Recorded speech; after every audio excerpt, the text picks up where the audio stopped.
India is an adventurous paradise. You head out for a holiday, which quickly turns into a survival situation. A dream turns into a nightmare. I'm thirsty, I'm tired, I'm hungry, and I'm lost. Shelter, water, and food become a priority. A fire to keep you warm. But how? I'm Chandan Lahiri from OTA Survival School. I'll give you some tips and show you some tricks to use in a self-reliant situation. Do not think problems can only happen to other people.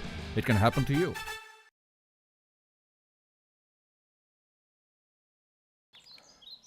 When you're out in the wilderness and you are lost, the best thing you can do, if you know that somebody is looking for you, there's a search and rescue party, your friends, your family are out looking for you, the best thing that you can do is remain at the location that you're at. But search and rescue is not very predictable in this part of the world. So even if you have friends and family looking for you, you might decide to leave your location and move somewhere else. Maybe you hurt somebody, maybe you can see something in the horizon, maybe there is a village there, maybe you can see a river. So you decide to head out from the location that you're at into what you can see.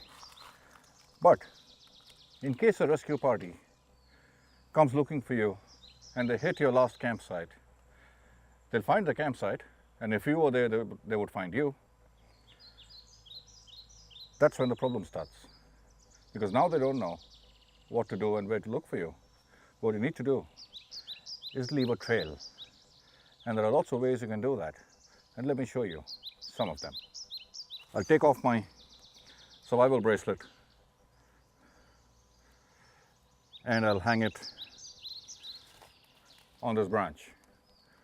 So now anybody coming down this way looking for me will notice the survival bracelet, and when they do that, they'll know I've passed down this way.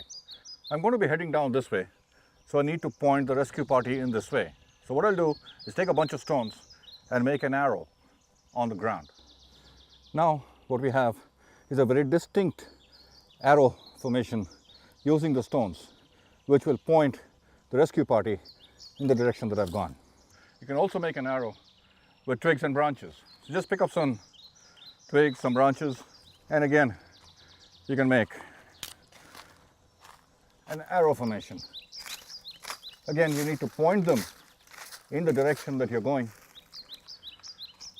Not all your markers will point like an arrow, but it will certainly point to the fact that you passed through that location.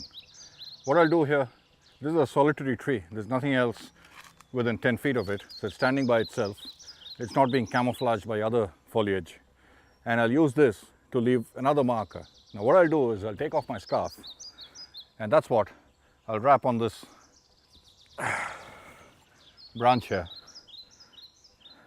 and make sure that you tie it properly so that a gust of wind and it doesn't fly off. You can use a tree like this to make another marker. What you need to do is make an arrow. Take out your knife and carve an arrow so that the rescue party knows that you've headed down this way. You could also mark an arrow on the ground. You could cut off strips from your t-shirt and your other clothing, tie it onto branches. What you need to do is ensure that you make the life of the people who are out looking for you much easier.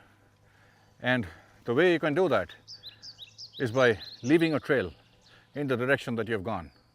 And when you're out in the wilderness, particularly alone, you can get lost, you can get injured, your mind doesn't think straight, you don't remain at the location that you're lost and you head out.